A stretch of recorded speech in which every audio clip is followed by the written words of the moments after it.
Hey everybody, it's Dr. Vaccaro here. We are going to pick up where we left off in our last class, which was talking about drum replacement. And I'm going to use this video as an opportunity to demonstrate the three main methods of drum replacement that we talked about. And then we're going to use that as a launch pad to continue on to some more advanced processing techniques that we might use in mixing drums. I'm going to switch my screen over here. I have a Pro Tools session up. This is one that should be recognizable to all of us. This is, of course, the session that we were using for our assignment 1, the drum assignment. So I'm going to play a bit of the segment that I have to work on here today.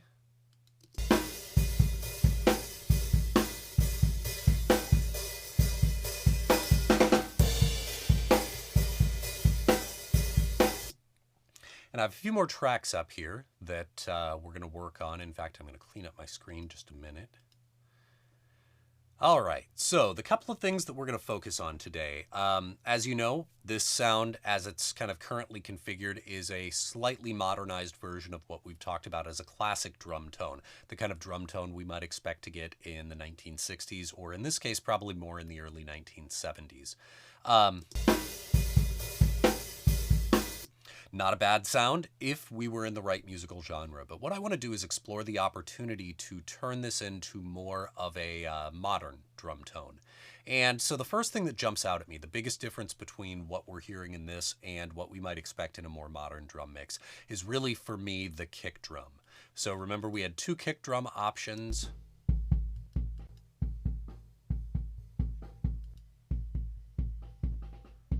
One of them was, if I recall correctly, a D112. The other one was mic'd with a 421. The unusual aspect of this particular kick drum for this recording was that it was a jazz drum that did not have a port on the resonant head. So there is no kick drum in. There's nothing inside the kick drum. These are both mic'd on the resonant head side of the kick drum. So let's talk about sound replacement. So the first thing we want to talk about is where we're going to get our samples. And for this demo, what I decided to do was to use Steven Slate drums. I'm going to bring up the plugin that I got set up here. And I went through a couple of different kick drum options, and I settled on this one. Seemed to be appropriate for a more modern sound, and definitely a little more modern than what we have on the original recording. So I also, in my mix view for this particular instrument, this one always gives you the option for a direct close mic and the room sound. Because I'm going to be doing some environmental cues in my mixing process, I'm not going to end up sending the room sound out. Here it is with the internal reverb. I don't want that, so I got rid of that. Kept the nice dry sound. So the next thing that I did, I set up a Midi track, or rather set up a Midi file on my instrument track. And as you can see here, I have 3 kick hits in a row at decreasing velocity. And I intentionally chose these to get some different samples from the different velocity layers within this sample set. And the next step was on an audio track right below that, I printed to audio 3 versions, the 3 versions that I had worked out for my kick drum. So as you'll notice, the first one I recorded, the one that has a number 1 at the end, is the loudest. The next one is the kind of middle mezzo-ish. And the last one is kind of a mezzo piano. So that gives me my 3 different levels that I'm going to work with. So for the first demo that we're going to do here, I'm actually going to do this with the manual method that we demonstrated in class. So I'm going to zoom in on the loudest of the kick drums that I have, and I'm going to get right in. I want to get right on the transient for this drum. So I'm going to blow up my waveform. I'm going to zoom back out, make sure I get the entire kick drum. And I'm going to copy that. I used the Command-C shortcut to copy that. So now I'm going to go over to the segment that we're actually going to work on here. And you notice I have my kick drum track right at the top underneath the track that I'm using for my kick replacement. If you notice, I did name this track kick REPL so that my audio files are similarly named. And I want to make sure that I've got tab to transient selected in my Pro Tools edit view. Let me go ahead and get this a little better positioned here. And I want to select the track in which I'm going to paste my kick drum replacement as well as the track for the actual kick drum. Now I'm going to hit the tab key, and you notice I move right to the first transient. I'm going to hit Control V, and that's going to paste in place. I'll zoom back out just so I can see where the kick drums are. I'm going to hit tab again. That takes me to the next transient. I'll paste again and again. Now, you notice I tabbed and it triggered off of what is likely probably a snare drum. Yeah, it looks like a snare drum hit that's bleeding onto the kick drum. So I do want to keep an eye and make sure I know which one of these are actually kick drums. So I'm going to tab past that one. Again, got a false trigger there or a false identity. I'm going to skip that one. And I'm just going to keep moving along, pasting these kick drum replacement samples in on top of the original kicks. And, made a mistake there, undo that. There's the next one.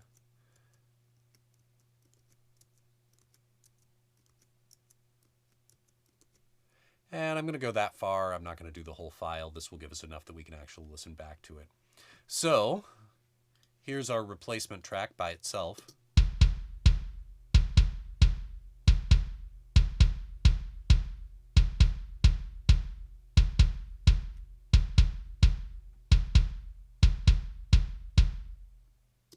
So put it in context here. Here was the original kick drum.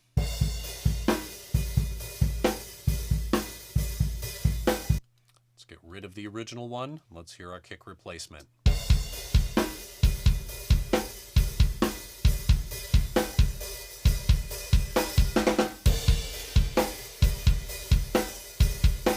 Once again, the original.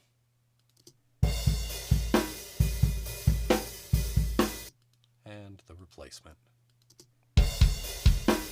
So this has definitely moved us into that more modern drum territory that we're trying to get into for this particular project. Now, the advantage of this technique is it requires no special tools.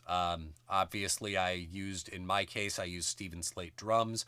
However, there's plenty of samples, including Expand, that we could have used for these that would have been stock plugins that would have come with Pro Tools.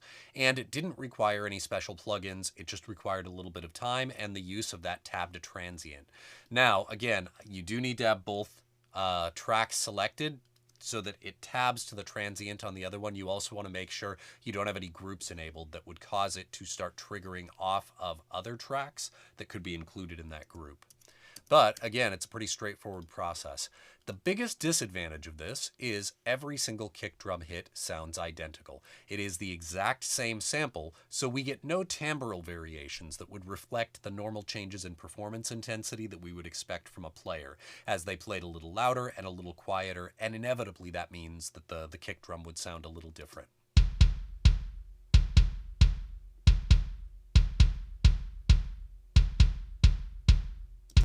So, the next method we're going to use does require some additional plugins, but it will give us the option to get some of those timbral variations. So we're going to end up using all three of these samples. So the first thing that I'm going to do is on my drum replacement track, I'm going to copy over the original acoustic drum. And now I'm going to go up to Audio Suite, and this is an add-on plugin. This is one that you would have to buy. However, it is an Avid-made plugin. This is called Sound Replacer, and it's an Audio Suite plugin.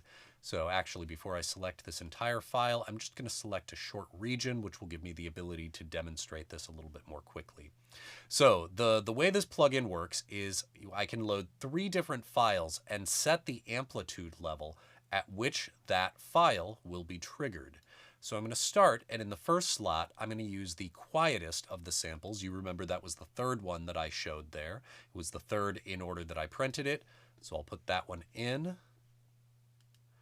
Next, I'm going to go to the middle one, which was kick replacement 2. And finally, I'm going to go to number 1, which was the loudest. Now, I'm going to swing over here because what I want to do is get these faders on the left set so that we're getting some blues, some reds, maybe a few yellows. The thing I'm trying to avoid is false triggers. So if I pull the yellow all the way down, we can see I would get a whole bunch of false triggering there. So I want to make sure I'm high enough that it's not really triggering falsely, but that the quietest kick hits are going to go ahead and trigger that. I'm going to scroll through the file a little bit. Again, I'm seeing a mixture of red and blue, which is where I'd like to be. I might even pull the blue down just a little bit more. Let's check another segment where I can see there's some amplitude differences in the original one. I'm going to tell it to analyze that segment.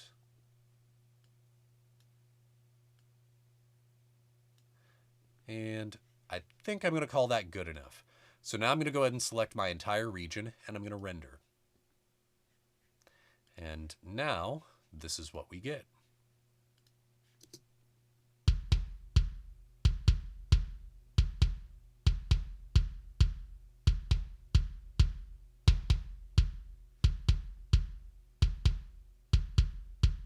So you can hear we got some timbre differences. And again, we put that back in context.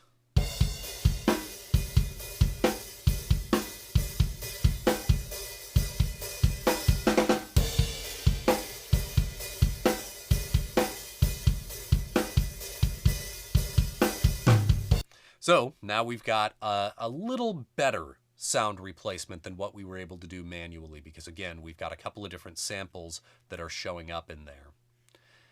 And again, we could keep tweaking with the settings in that plugin to get that as refined as we might like to. One of the other things that we could do, so far we've only been listening to the kick replacement, but we could, of course, use this as what we call a kick sweetener. So we might decide we're going to keep the original kick and use the replacement just to add in some different timbral elements. Here's the replacement. Here it is with the D112.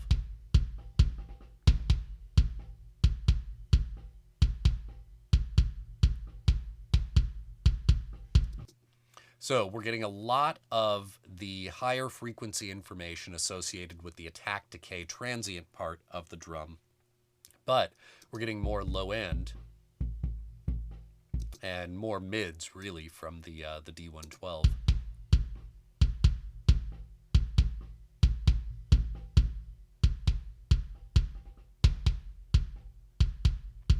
And of course we could liberally season to taste.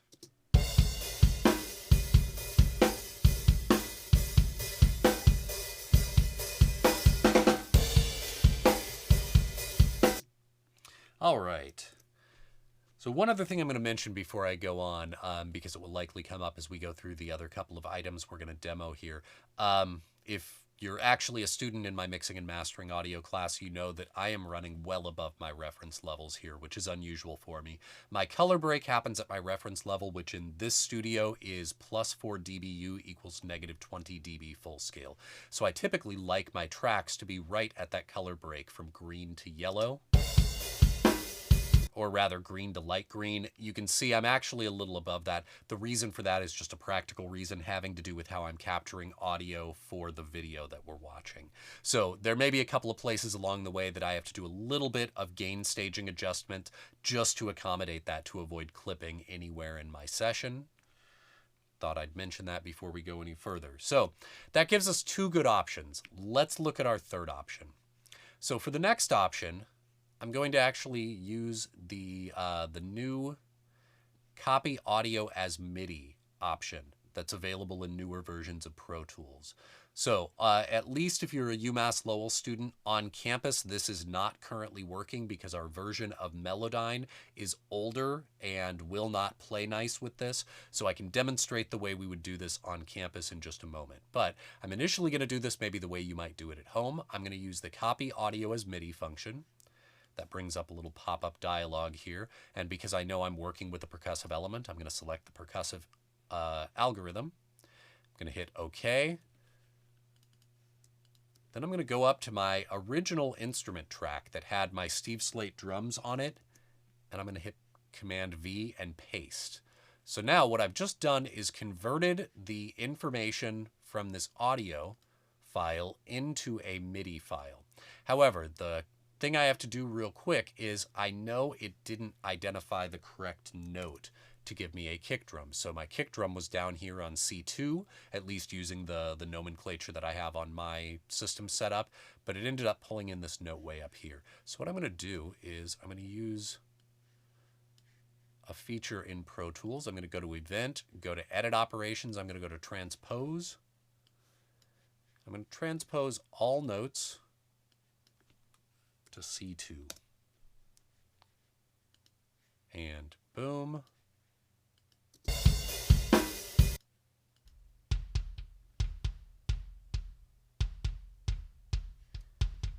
And I've got a MIDI track playing. Now, you may have heard there's some extra notes that were not originally in the kick drum part. And I want to go back to the other screen here and take a look at that. So an easy way to do that, I'm going to zoom in here.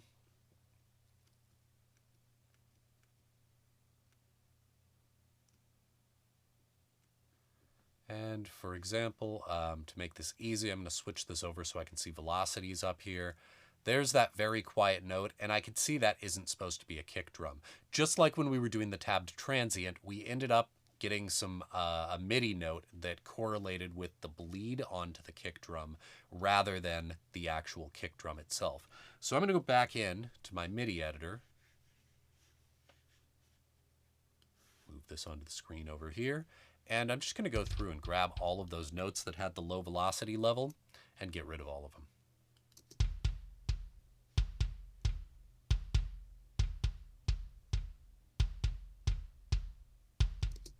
All right, so one of the other things that's jumping out at me right now is the way it processed the dynamics on the original. It all ended up being kind of right in the middle of our velocity range. And for this groove, I kind of feel like the performance intensity on the kick drum was actually quite high. So I'm going to go ahead and edit these. Bring these up into a much more dramatic register.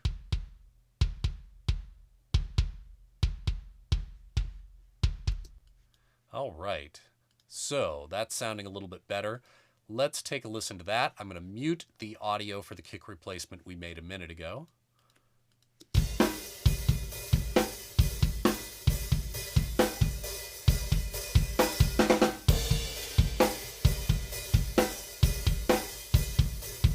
And again, we've got a nice kick replacement track.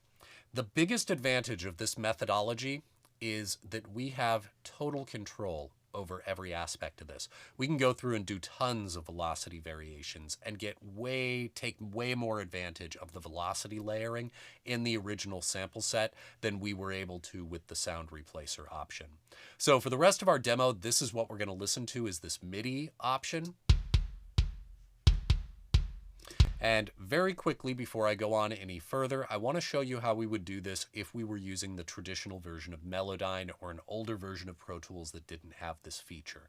So to do this, on my actual audio track for the kick drum, the one I'm going to replace, I would load Melodyne.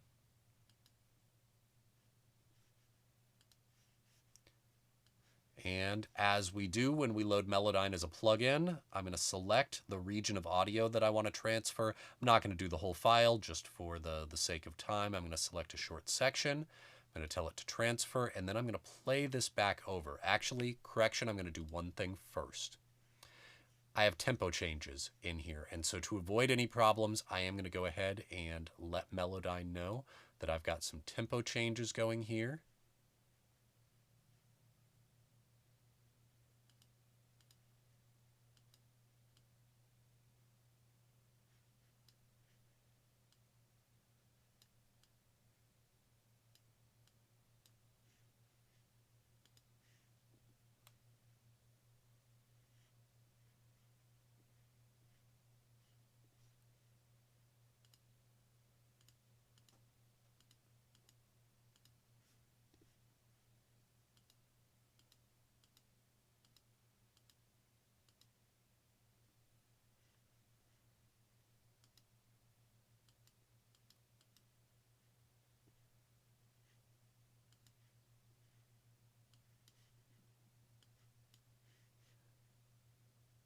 All right, so I'm making this window a little bit bigger here, and we're going to go ahead and transfer the audio over.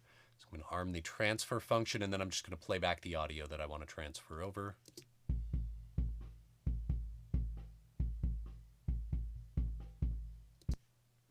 going to stop, and I'm going to undo that. The reason is, before I go any further, I want to now take advantage. You might have noticed when the window first came up, my tempo wasn't there. I do want to transfer over my tempo first. I want to tell it it's variable. I want to make sure it's not going to stretch and squeeze audio.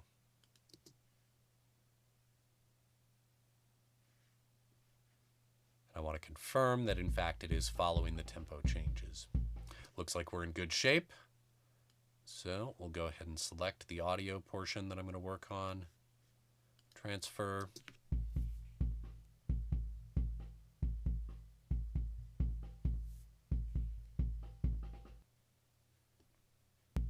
So initially it used polyphonic detection. I'm going to go up to the algorithm. I'm going to tell it to use the percussive.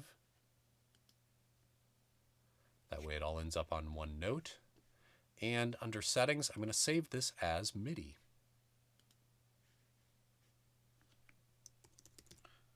I'm going to call this kick.mid. I'm going to save that. And then I would import that MIDI file into my session.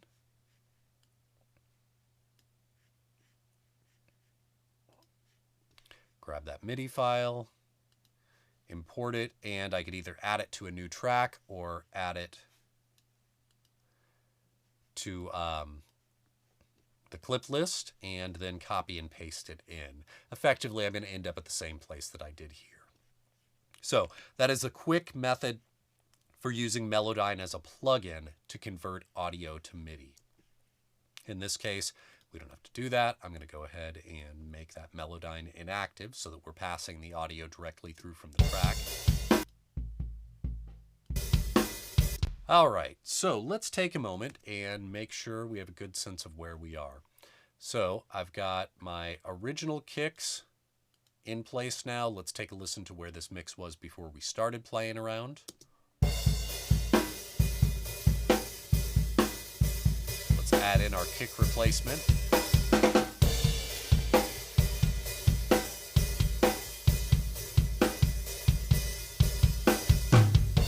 So definitely takes us into a more modern territory than that original kick drum that we had. That was definitely sounding a little more of classic. So next thing I want to toy around with is spending a little bit of time looking at some of the techniques that we might use to alter or to subtly change the timbre of the snare drum. So here is our snare drum. We have a snare top, snare bottom. Judging from the track names, this was an SM57 and a Sennheiser 441. Together they sound like this.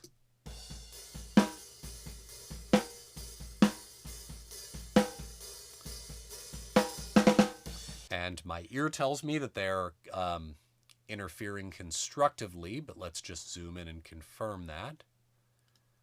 My recollection is that we polarity flipped them during the tracking session to check on that. So yeah, it looks like we are going negative, or going down rather, and then up. And it looks like both of them are pretty well placed equidistant, so the transients are lining up and they are polarity correct.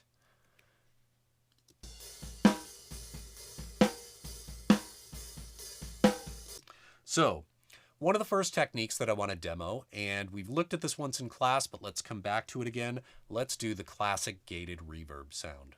So in order to instantiate this, my personal preference is that I tend to do the gated reverb on the snare bottom. We could, of course, do it on snare top. We could do it on both. For this demo, we're just going to use snare bottom to go to the gated reverb. So I have a bus.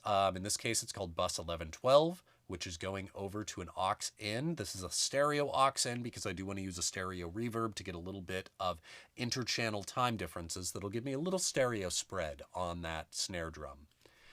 And The plugin I chose for my reverb is a plate simulation from Lexicon. This is one that we do have in some of our studios on campus. I've got the reverb time set quite long, and let's listen to what that sounds like.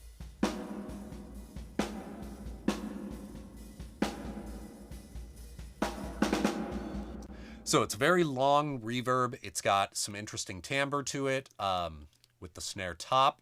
Again, the snare top is not actually going to the reverb, but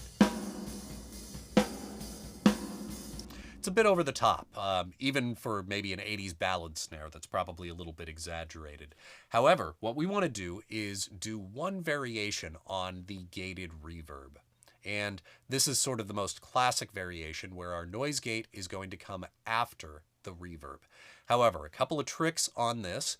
I have my noise gate triggering from the dry send pre-reverb. So remember, I came over to this aux on bus 1112. I'm grabbing signal from bus 11 and I have my sidechain keyed so that it's the dry sound from the snare bottom that's going to trigger this gate. And this is where we end up.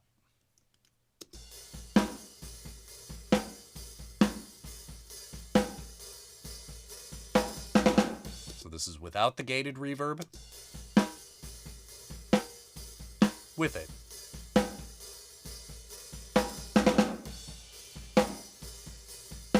So we're gaining a little bit of stereo width. We're gaining a bit more interesting timbre. Of course, we could really lean into this and go very 80s with it.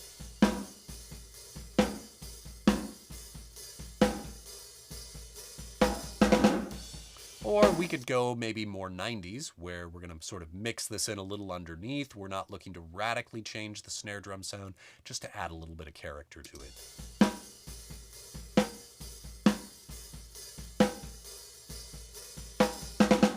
My preference is probably to end up in that range. So, and again, we could play around with our hold release times to shape the dynamic envelope of that reverb however we want. This is really the entire point of a gated reverb, is that we can radically alter the dynamic envelope of that reverb in ways that don't seem natural. So we could go with a shorter release. Longer release, which is where I had it. We can push the hold time out. I prefer the hold time a little shorter and a little longer release, just to give me a bit more sense of natural decay. And in the end, I tend to use this in a way that fuses with the snare drum rather than being exaggerated. So let's put that back in context with the mix. Without it. With it.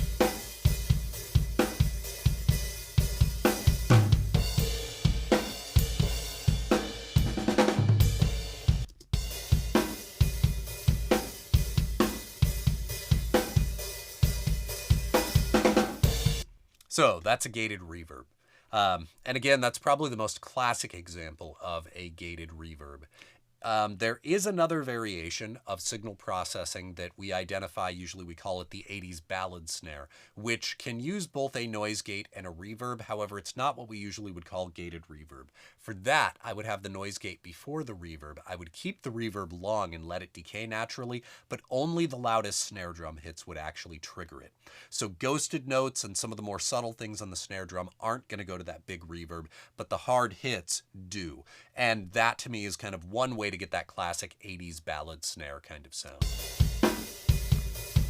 So the next thing I want to mess around with is a technique that I know we talked about in class, but let's do a demo with it.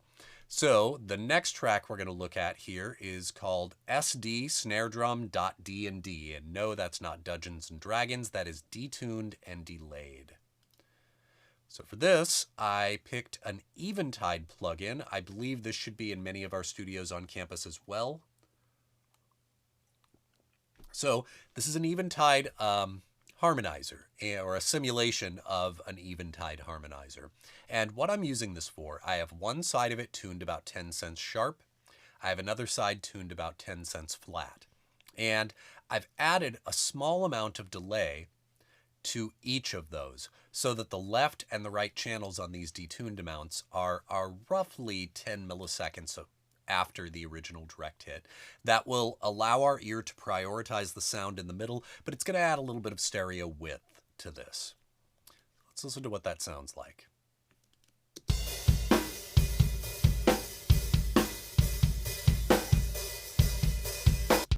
And I'm sorry, I'm going to get rid of my EQ here first.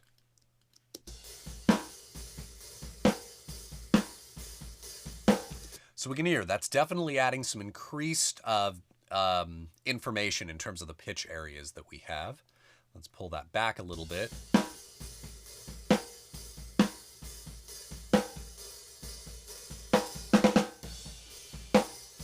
And again, let's put it in context. Without it. With it.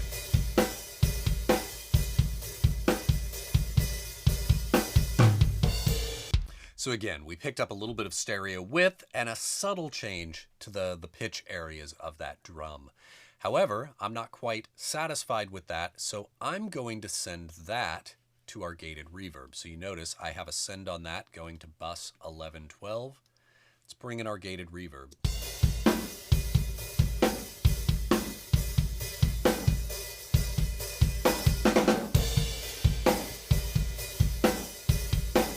So that's definitely got much more interesting. Let's take that out for a moment.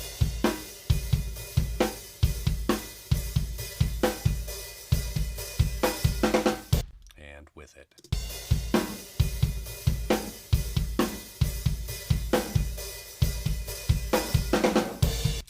So you notice I had an EQ here that I took off. When I put this through the gated reverb, I found I was picking up a little more in the mids and low mids than I really wanted. So I've got a little scoop here, taken out about 160 with a moderately wide Q. It's a 1.0 Q.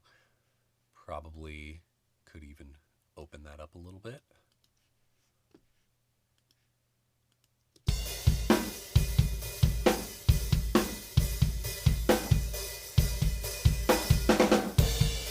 So again, we're starting to get a much more modern snare drum tone without the effects, with them.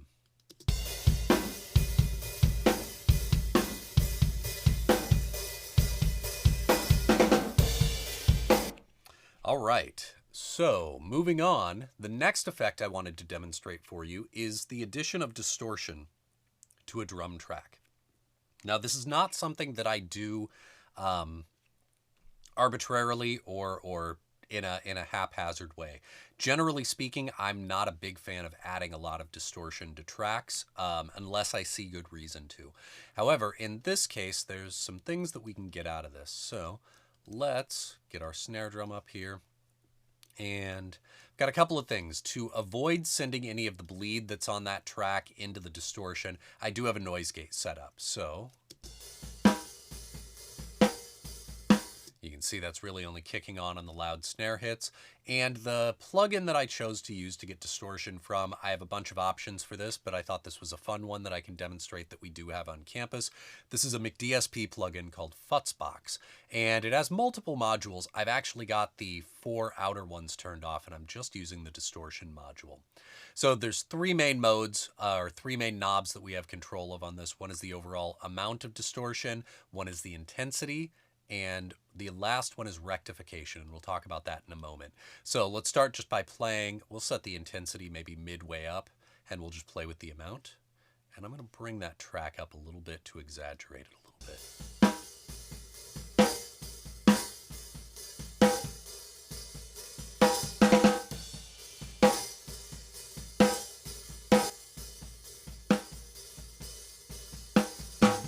So you can hear we're definitely getting some additional harmonic content that was not there originally. And in this case, the thing that you'll notice is if you listen closely, it gives us the impression that maybe the performance intensity was a little higher on that drum than it originally started as. And this is one of the tricks that will fall under the category that we call prominence. It's a way to make a track seem more prominent, more prone to pull us in as a focal point without necessarily having to get any louder. So again, without the distortion,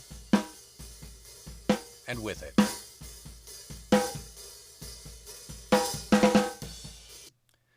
So, looking at the last item here again, this is a knob called rectify.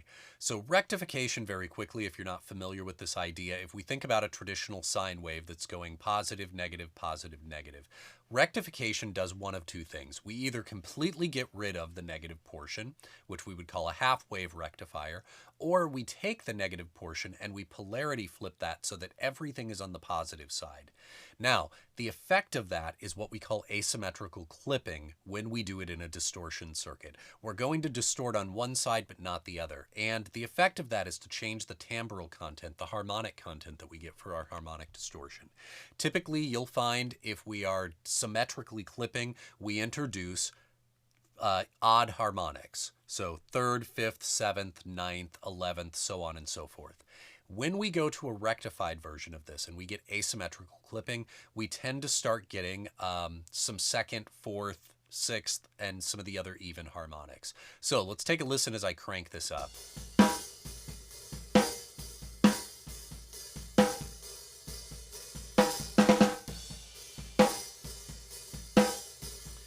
So it's definitely a different timbre. In fact, it gets probably a little unpleasant to my ears as we push it up.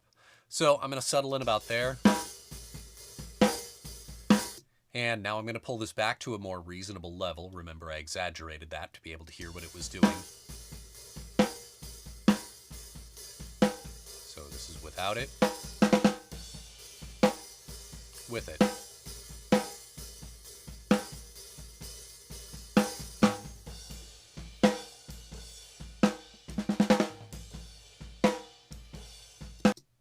So a little more subtle.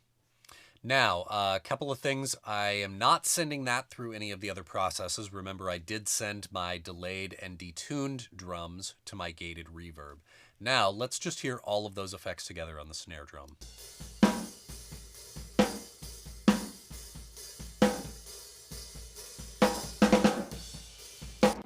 And let's take those out.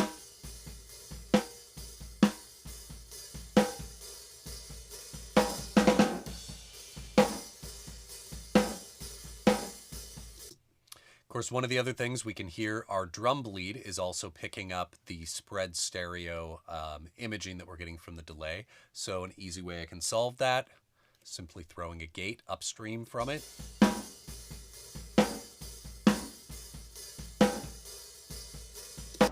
Keeps a little bit of the objectionable artifacts that we were getting on that hi-hat bleed. Not that we're going to hear a lot of that in the final mix. Let's put that in context.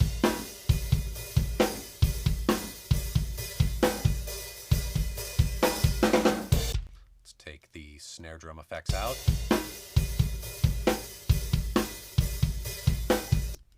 Put them back in.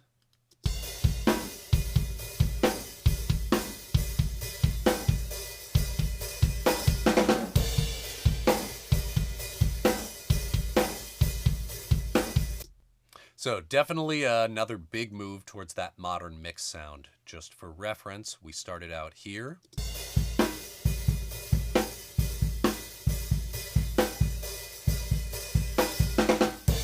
And this is where we've ended up so far.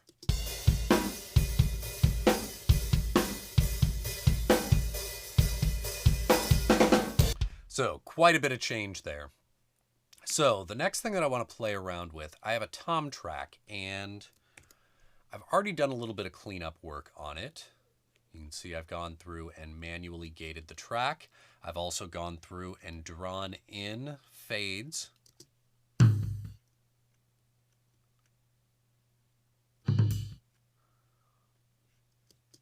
And finally. So I've got those pretty well tight edited. I could have used a noise gate on that, but since there's only a couple of drum hits, I'd prefer to manually go through and do it. And in my case, I've got this set up with a spread stereo delay. So remember, I've got these hard panned. I've got my dry signal panned hard right. I have a very short delay, in this case 0.7 milliseconds, panned to the other direction, and that's giving me some interchannel time differences that give me a spread stereo image. Let me take out the delay. We hear that tom panned hard. Again, I could pull it back in soft right, but it stays very concentrated as a point source. Let's bring in the delay. There, we're picking up some nice stereo width. It's got a little bit of lateral space. So, a couple of things that I want to do with this. Since this is a tom that only gets used in a couple of fills, I kind of want to exaggerate this. And this is one of the advantages that I had when I gated this track, or when I manually gated the track by deleting all the other segments there. I gave myself the luxury of being able to push the level up on this track. But one of the things that I want to look at here, I've got a New York compression bus set up. I've got a parallel compressor, rather, that I've labeled as New York as a shorthand. And as is usually the case with this, in this case I'm using the Midi DSP compressor. I've leaned into it pretty hard, almost up to the limiting range.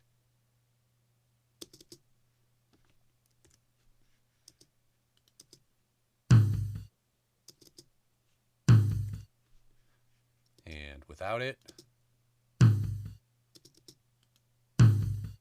So very subtle. In fact, probably it's on the next one we might hear some of that, because that one has a little lower dynamic level.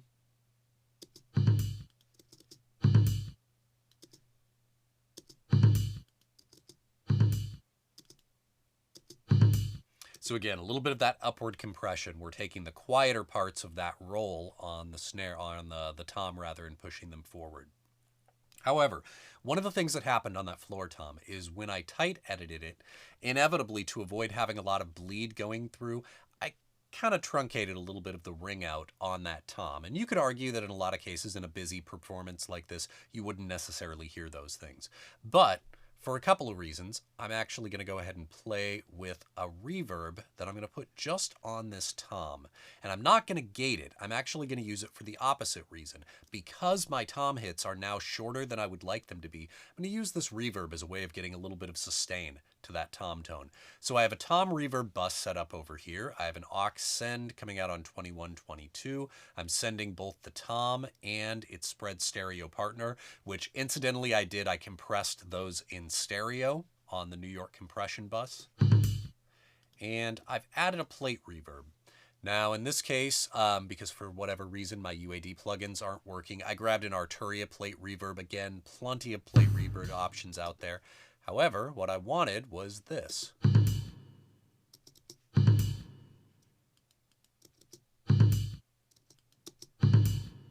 Just a little bit of a timbre change and a little bit more sustain and ring on that. So let's hear that in context.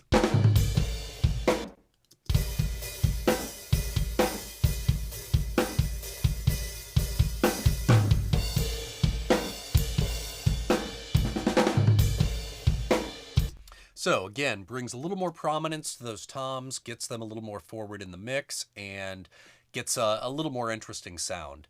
So the last thing that I wanted to do was, now that I've kind of manipulated a lot of these tones, this is still a dry drum tone, and I haven't added any overall room sound for the reverb. There are no room mics in this particular mix. Remember our overheads, we have an A-B pair and an XY pair that were arranged as a quasi-deca tree, with the A-B pair being the outriggers, and the overheads, in this case panned mono, they were an XY pair that were in the place of the center microphone. That's the XY pair monoed. That's the A-B pair. So I want to add a little bit of reverb for this, and for this I set up a general drum room bus, and for this one I went ahead and grabbed a convolution reverb. So within Revolver, which is a Midi DSP convolution, I grabbed, in this case, this is actually an IR response that I've either taken or designed, and grabbed a drum room that I like.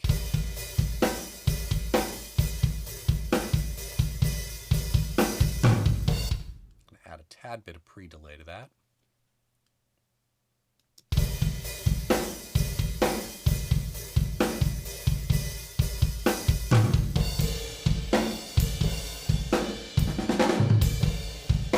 Again, I'm getting a little bit of clipping there. I'd like to take care of that. this is on bus 17, 16. I'm going to pull back a couple of these snare drum effects just to avoid clipping that. Again, I'm running my signals quite a bit hotter than I normally would, just to have a good signal going out to the video feed. So this is not normally something I would have to deal with, because normally, again, my signals are going to be down, living around negative 20 dB full scale, with peaks floating up a little above that, but normally I'd have plenty of headroom to avoid any clipping.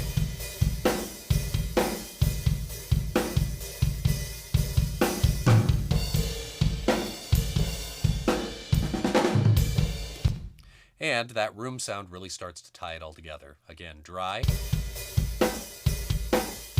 room. And of course, it's a convolution reverb, so I can easily change this over to some pretty radically different sounds. And we'll go to this chamber.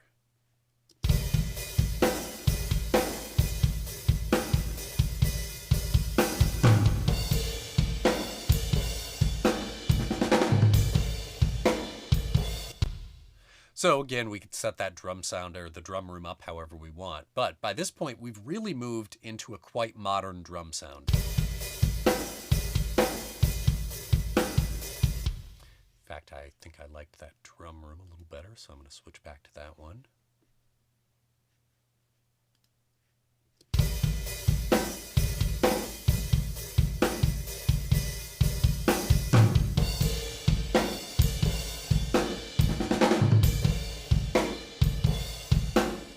And for a quick comparison, I've got a group set up, and I'm just going to mute all of the stuff that we've added. We'll listen to this without any of the various tracks we've added through this process.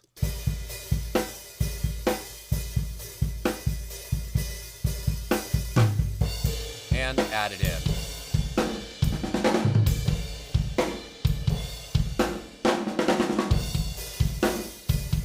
Without. With. One more time.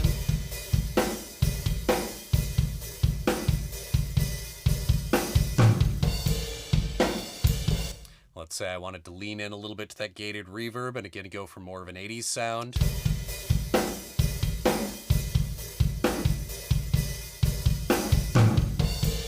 Can do that, or we can pull it back to where it was. We can exaggerate a little bit of that detuned and delayed quality.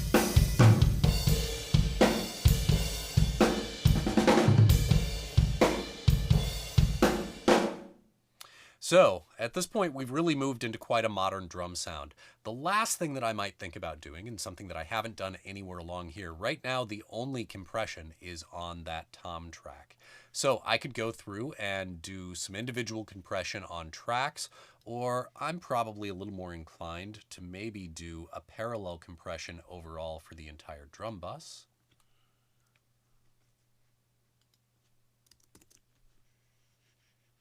And we'll set that up real quick. Gonna grab myself a few more sends to work on here. Mainly just because it's easier to do this way.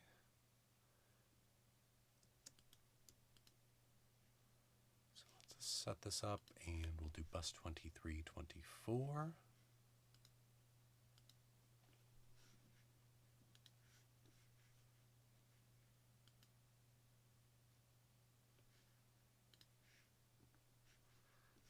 Right, and again on that track I'm going to go ahead and set up a pretty aggressive compressor.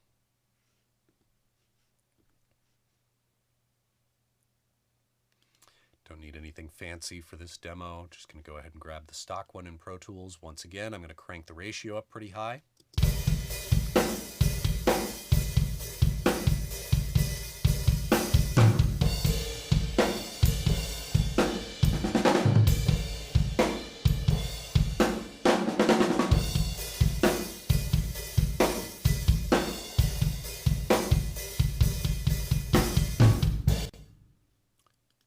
Just a little bit of makeup gain.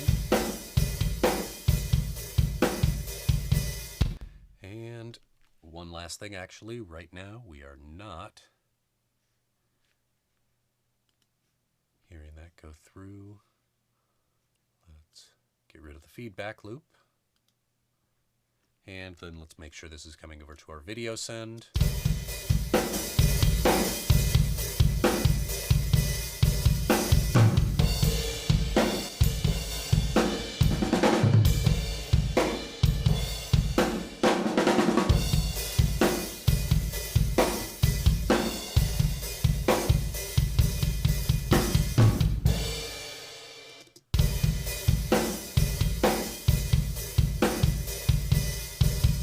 So this is without the parallel compression.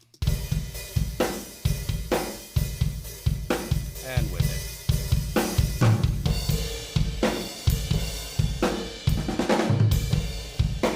And we'll just tuck that in a little bit underneath. Last thing I might do is the parallel compression obviously could be sent to the room sound. In other words, we're adding the room to a more compressed version of the drums.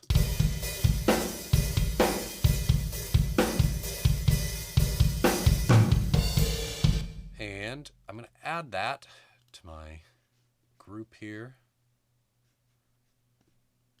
Modify the group, and let's add the track that we just added. That way I can mute it all at once. Oh,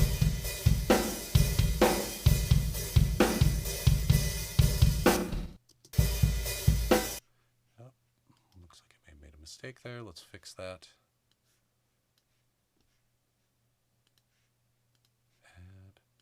Okay. All right. So again, this is where we started and where we've ended.